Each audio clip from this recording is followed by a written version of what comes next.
लेकिन ये चालू है कि नहीं? हाँ, क्वेश्चन नंबर 1 माइक ऑन करा दीजिए सर। हाँ जी, क्वेश्चन नंबर 201। ये आ गया 201। माननीय मंत्री जी, क्वेश्चन नंबर 201 सभापति पर रखा गया है। और इधर है, माननीय सदस्य और इधर मान्यवर, जिन सरकारी कंपनियों ने युवाओं को रोजगार दिया है, मेरे उनमें बात हो गई। कितने युवाओं मेरी को बात। स्थायी नौकरी मिली है और कितनों को अनुबंध पर रखा गया है? क्या सरकार स्थायी रोजगार के अवसर बढ़ाने के लिए कोई विशेष योजना बना रही है? माननीय अध्यक्ष महोदय, माननीय सदस्य ने युवाओं के रोजगार के निर्माण के बारे में अपना प्रश्न पूछा है।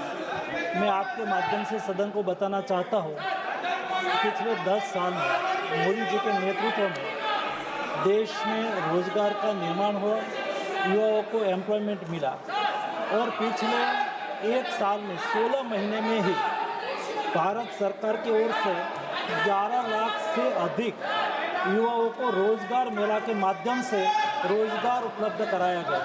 माननीय अध्यक्ष महोदय, मैं उसके आगे बताना चाहूँगा कि यूपीए गवर्नमेंट के दरमियान 10 साल का हिसाब किताब करें तो 10 साल में केवल 3 करोड़ रोजगार निर्माण हुआ था, जॉब निर्माण हुआ था। लेकिन मोदी गवर्नमेंट ने 1 दशक में, हम नहीं कहते हैं माननीय अध्यक्ष महोदय, रिजर्व बैंक ने एक क्राइम डेटा डिक्लेयर करा है और रिजर्व बैंक आज से नहीं है, रिजर्व बैंक आज़ादी से के समय से है और प्रतिवर्ष एम्प्लॉयमेंट के बारे में वो डेटा रिलीज करते हैं।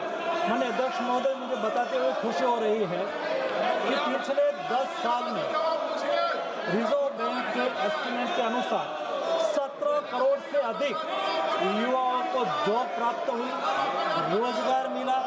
ये हमारी सरकार की युवा लक्ष्य नीति का परिणाम है।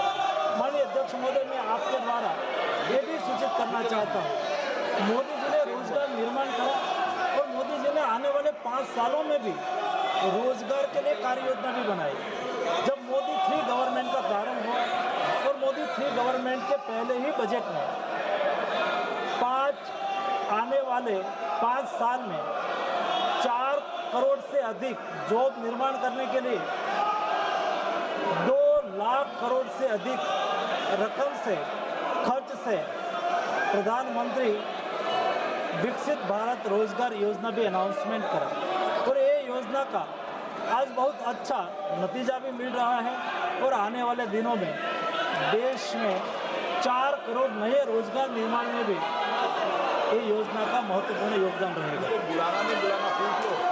महोदय, जिन सरकारी क्षेत्र की कंपनियों ने युवाओं को रोजगार दिया है, उनमें अनुबंध आधारित नियुक्तियों की संख्या कितनी है और स्थायी नियुक्तियों की संख्या कितनी है?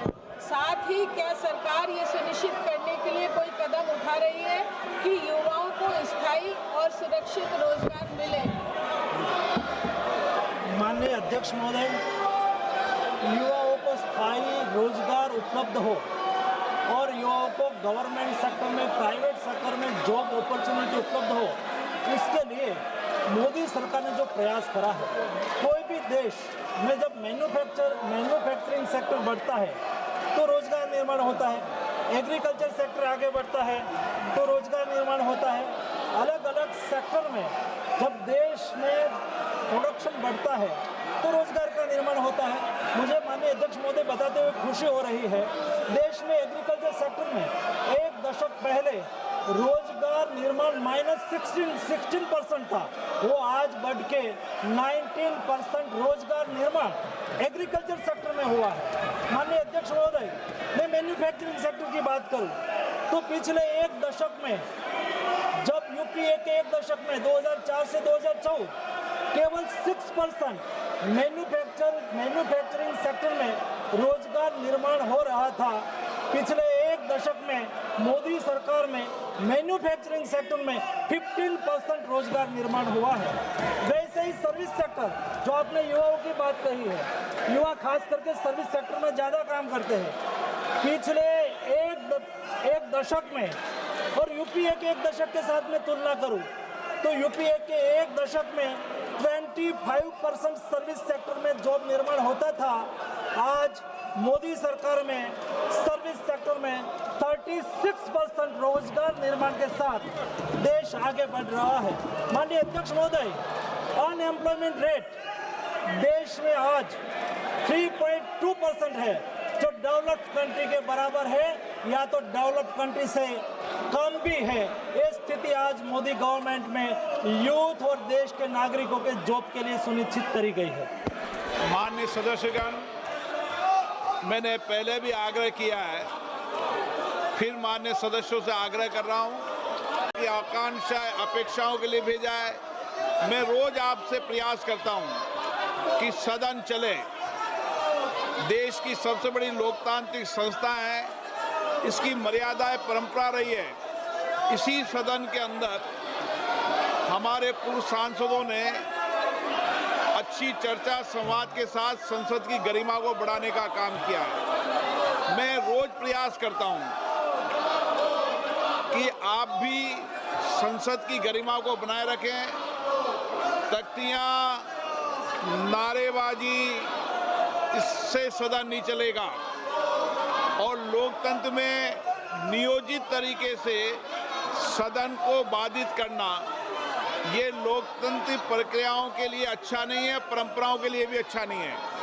आप कोई भी मुद्दे हो, कोई भी सवाल हो, आप प्रश्नकाल के बाद हमसे मिलें।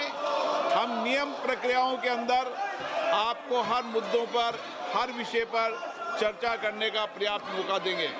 मैंने पूर्व में भी सभी सदस्यों को पर्याप्त अवसर दिया है।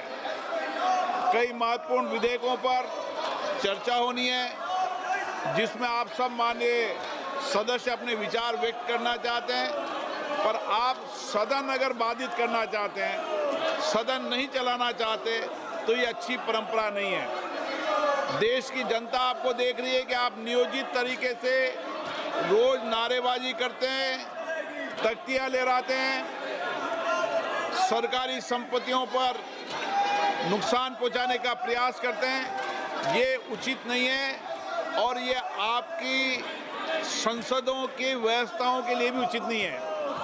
और विशेष रूप से आपको लाखों लोगों ने चुनकर भेजा है। जनता आपसे कुछ अपेक्षाएं कर रही, जाओ बैठे। समाजवादी पार्टी की माननीय सदस्यों ने प्रश्न पूछा, आप भी जाकर पूछे, मैं मौका दूंगा आपको।